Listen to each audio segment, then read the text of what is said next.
नमस्कार, मैं हूँ आस्था। आपका स्वागत है भाग 7 में।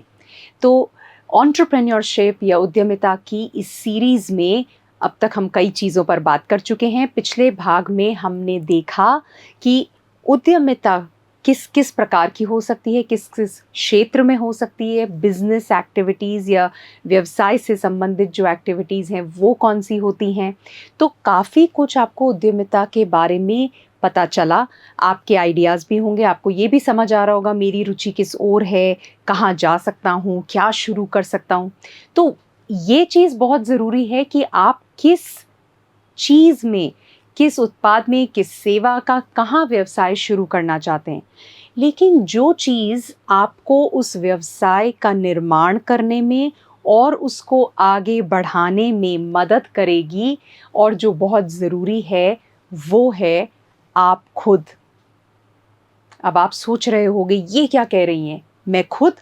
हाँ, बिल्कुल, क्योंकि एक उद्यमी के लिए उसके गुण, कौशल और मूल्य यानी कि ट्रेट्स, स्किल्स और वैल्यूज़ कौन से हैं आपके अंदर जो ज़रूरी हैं उद्यमिता के लिए, क्या वो हैं? क्योंकि ये ही गुण, आपके कौशल और आपके मूल्य, इनका संयोजन जो है, ये उस व्यवसाय को आगे बढ़ाने में, चुनौतियों का सामना करने में, उसको उसका विस्तार करने में आपको सक्षम बनाता है। तो इस भाग में हम पूरा ध्यान केंद्रित करेंगे इन्हीं गुणों, कौशलों और मूल्यों पर। वो कौन सी चीज़ें हैं जो बिल्कुल ज़रूरी हैं, जिनको आप नहीं छोड़ सकते हो और एक सफल उद्यमी बनने के लिए वो ज़रूरी हैं। तो उन पर बात करेंगे।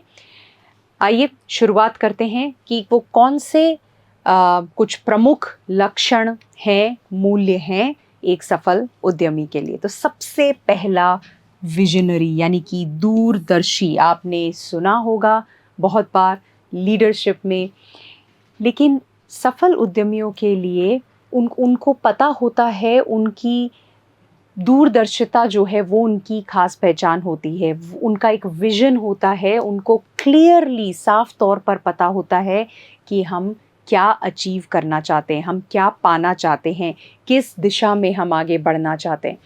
हो सकता है ये शुरू आपके पास नहीं है आज की तारीख में, पर ये जितनी चीज़ों की हम बात करेंगे ये सीखी जा सकती हैं, ये अपने अंदर पैदा की जा सकती हैं, है ना? लेकिन ये ज़रूरी हैं।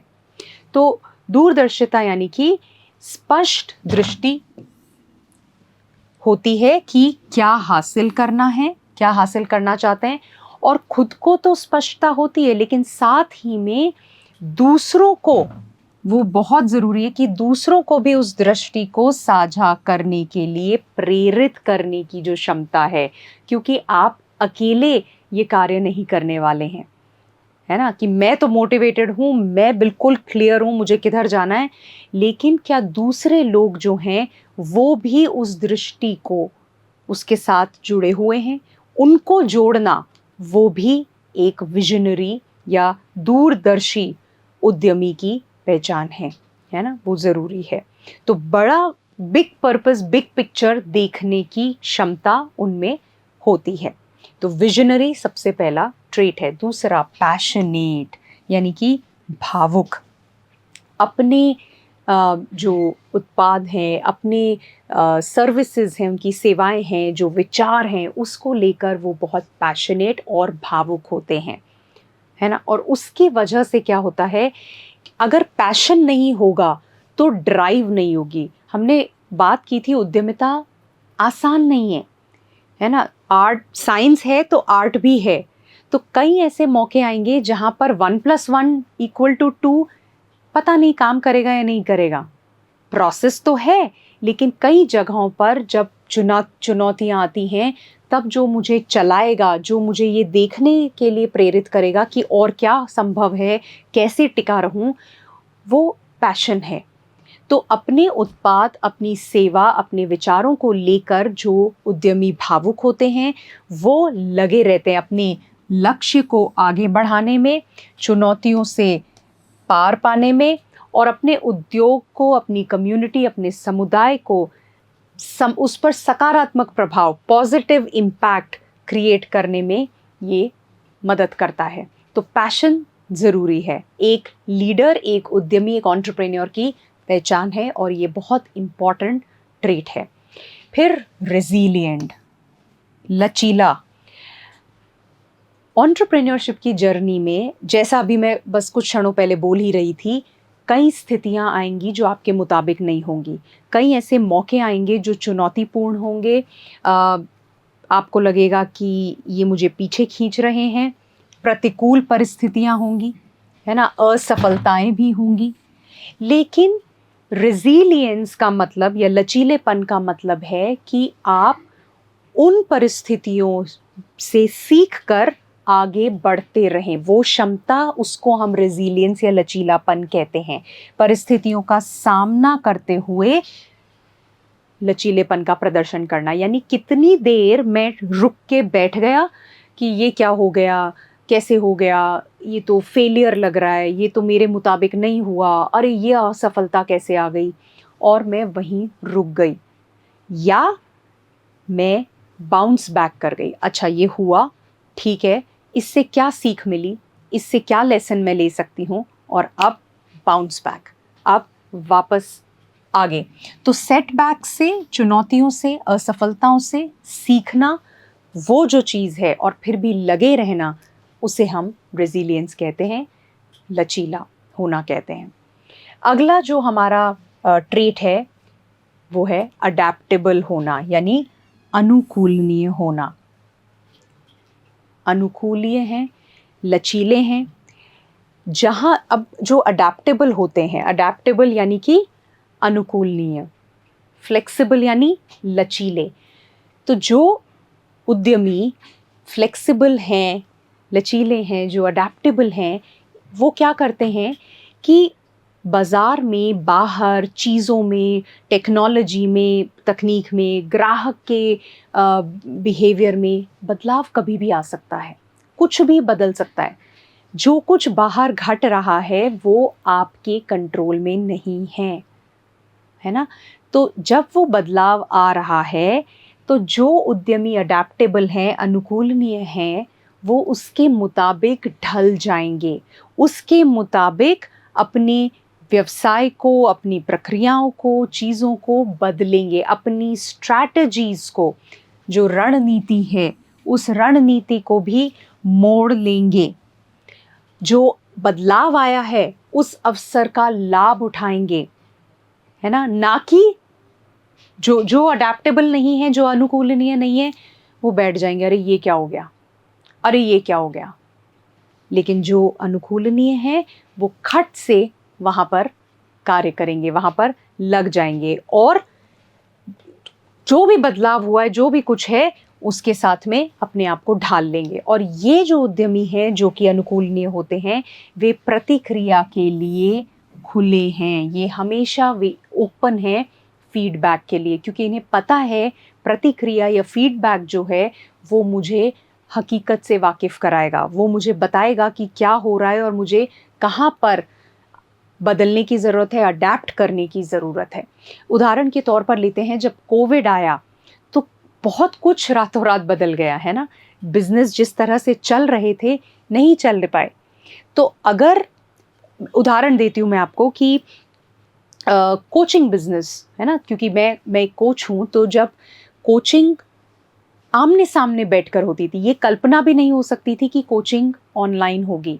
लेकिन जैसे ही कोविड आया, आमने सामने बैठने का हिसाब खत्म हो गया। तो एक ये चीज़ हो सकती है कि अब ये स्थिति है, इस परिस्थिति में किस तरह से अपनी स्ट्रैटेजी, अपनी रणनीति को मोड़ा जाए। तो फिर तुरंत ही हमने सब कुछ ऑनलाइन शिफ्ट किया।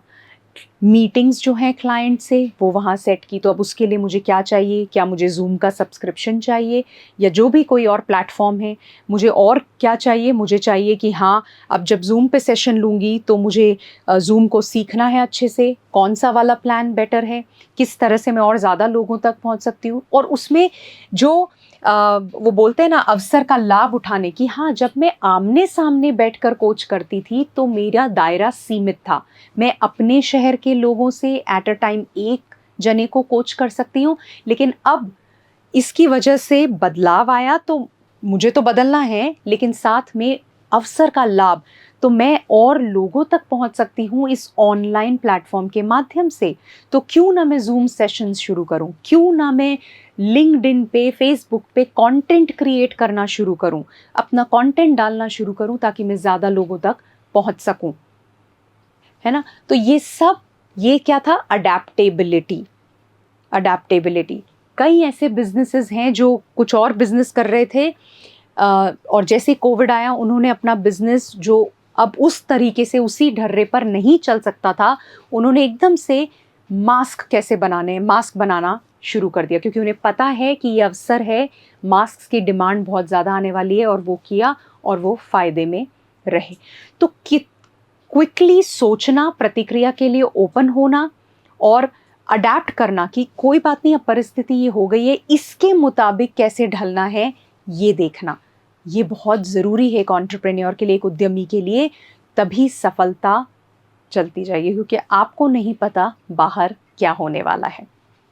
इनोवेटिव होते हैं, क्यूरियस होते हैं, बहुत ज़्यादा मतलब जिज्ञासु, आविष्कारशील और खुले विचारों वाले, है ना। क्योंकि ये हर वक्त ये सोचते हैं कि और क्या किया जाए जो मुझे अलग करेगा, है ना। ये जो ऑलरेडी हो रहा है, यथास्थिति जो है, उसको चुनौती देते हैं, अलग सोचते हैं, आउट ऑफ द बॉक्स जिसे हम कहते हैं, लीक से हटकर, क्या ऐसा हो जो मेरे व्यवसाय को, जो मुझे औरों से अलग करेगा, और उसके लिए हर पल क्या नया लाया जा सकता है, अब यहाँ और क्या नया ला सकते हैं, कैसे ग्राहक को चौंकाएं, कैसे बाजार में हलचल मचाएं।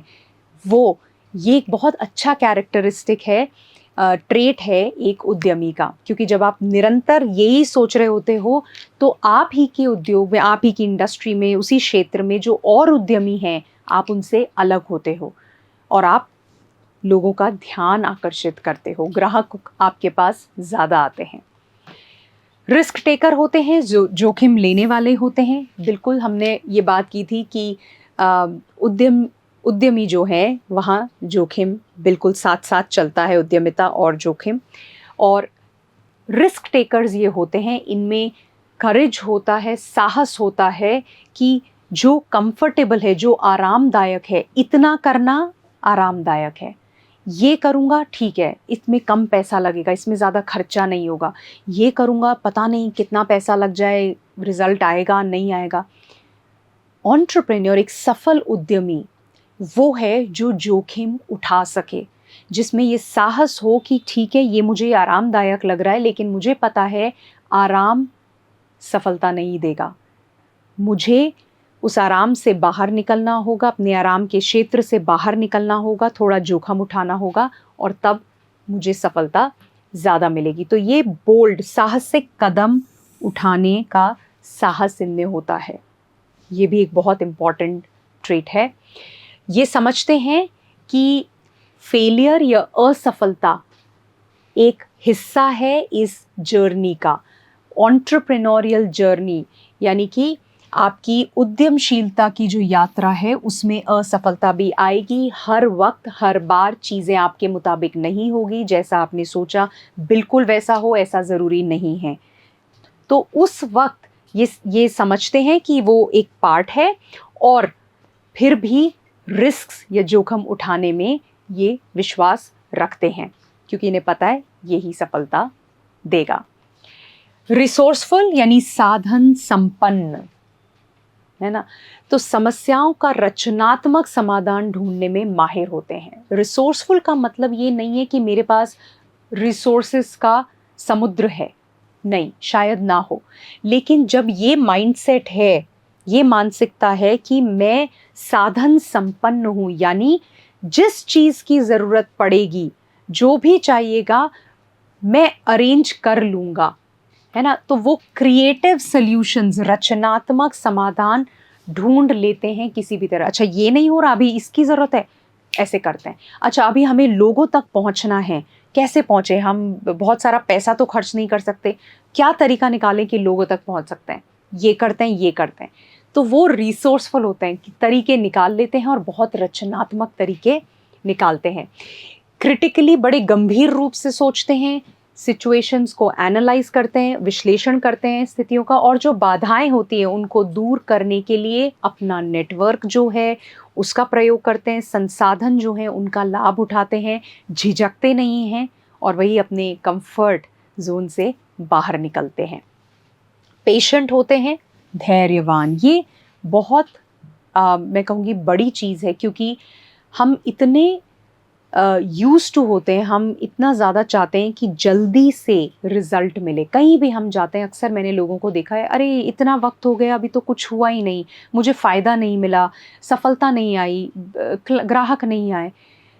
हम धैर्यवान नहीं होना चाहते हैं, लेकिन एक सफल उद्यमी समझते हैं कि सफलता जल्दी नहीं मिल सकती, और सफलता जल्दी नहीं मिल रही का मतलब मैं विफल हूँ, ये कतई नहीं है, है ना। तो वो अपने व्यवसाय को चलाने में धैर्य रखना महत्वपूर्ण समझते हैं।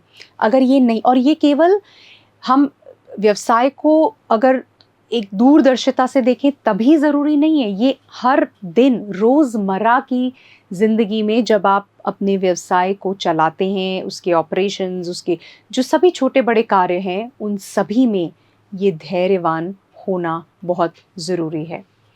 इफ़ेक्टिव कम्युनिकेशन यानी प्रभावी संचारक, मैं बता नहीं सकती ये कितना इम्पॉर्टेंट है। अब इसका मतलब ये बिल्कुल भी नहीं है कि आप स्टेज पर खड़े होकर कितना अच्छा बोलते हैं। अक्सर लोगों की मानसिकता ये होती है या उनकी सोच ये होती है, पर प्रभावी संचारक का मतलब है कुशल संचारक, है ना, जिसे हम कहेंगे एक skilled communicators and relationship builders.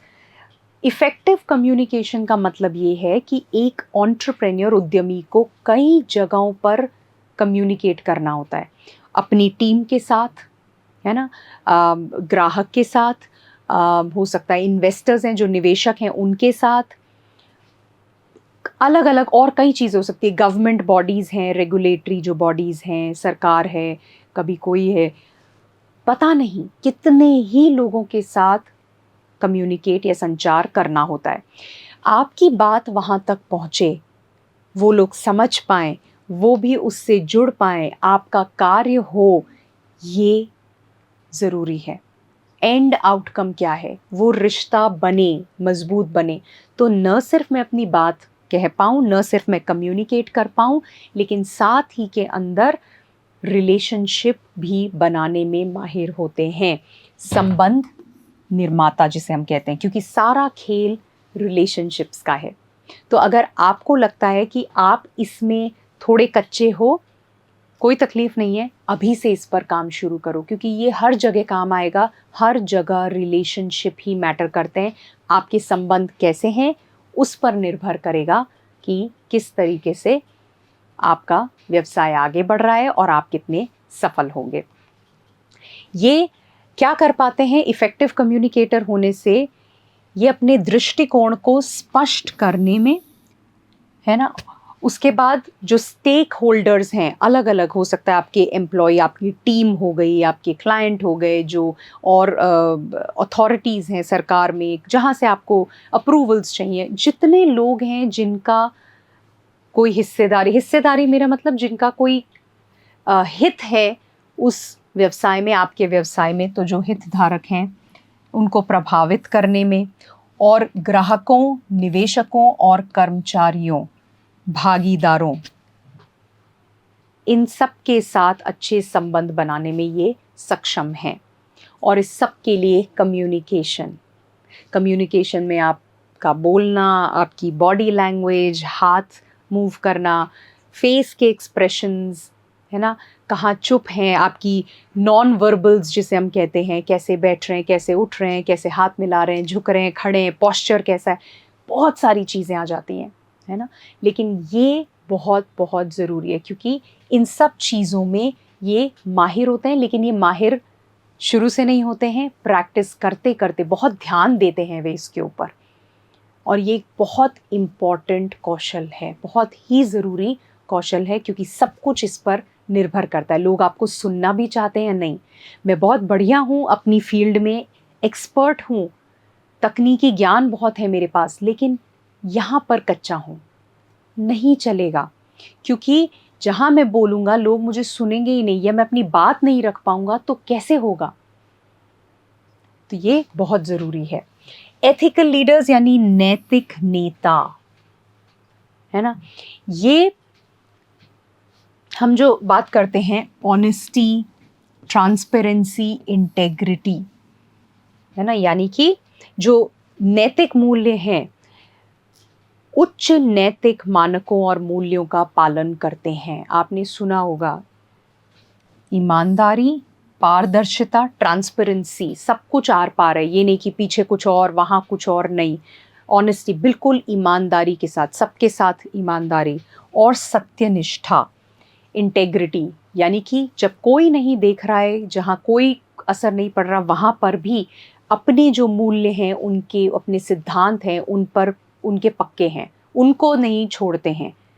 ये उनकी बात हो रही है, नैतिक नेता। और लॉन्ग टर्म में जो आपकी जर्नी है, वही बिजनेस, वही व्यवसाय फलता है, फूलता है, चलता है और आगे बढ़ता जाता है, जहाँ पर नेता या लीडर या उद्यमी एथिकल है या नैतिक है। ये इन सब मूल्यों के साथ काम करते हैं। और तब पता है क्या होता है, जो लोग हैं आपके इर्द गिर्द, वो भी इसको फॉलो करते हैं और वो इसीलिए आपका साथ नहीं छोड़ते हैं, क्योंकि उन्हें पता है कि आप इन चीज़ों पर जो कहते हैं ना, उच्च नैतिक मानकों और मूल्यों का पालन आप कर रहे हैं। ये आपको लोगों में लोकप्रिय बनाता है। हो सकता है कुछ वक्त आपको लगेगा अरे ये मुझसे दूर हो रहा है, या ये दुखी हो जाएगा, या इसको अच्छा नहीं लगेगा, लेकिन लॉन्ग टर्म में आपके व्यवसाय की हेल्थ के लिए, आपके व्यवसाय की कुशलता के लिए ये बहुत ज़रूरी है। इनमें ये भी वो बोलते हैं ना कि प्रभावी ढंग से मोटिवेट करने की जो क्षमता है, दूसरों को प्रेरित करने की, है ना? और कार्यों को प्रभावी ढंग से सौंपने, एकजुट टीम बनाने की क्षमता होती है। क्योंकि जब सब कुछ ट्रांसपेरेंट होता है, जब सब कुछ ईमानदारी के साथ हो रहा है, इंटेग्रिटी है, सत्यनिष्ठा है, तो फिर एक तो कोई डर नहीं है, जो यहाँ है वो ही यहाँ पर है। और साथ में लोगों को फिर ये उस वजह से मोटिवेट कर पाते हैं, लोगों को प्रेरित कर पाते हैं, किस तरह से काम बांटना है, एम्पावर करते हुए वो कर पाते हैं। तो ये सब चीज़ें बहुत पावरफुल टीम बनाने में मदद करता है। एक स्ट्रॉन्ग टीम, एकजुट टीम जिसे कहते हैं ना, टीम जो एक साथ खड़ी है, वो बनाने में मदद करता है। क्योंकि आपकी टीम कैसी होगी ये नेता पर निर्भर करता है। अगर यही नेता किसी के साथ कुछ, किसी के साथ कुछ, ट्रांसपेरेंसी नहीं है, इंटेग्रिटी नहीं है, ईमानदारी नहीं है, तो लोग एक दूसरे के खिलाफ खड़े हो जाएंगे सिर्फ इस वजह से, है ना? तो ये क्षमता भी इंटेग्रिटी, ऑनेस्टी, ट्रांसपेरेंसी के साथ आती है जब लीडर्स एथिकल होते हैं।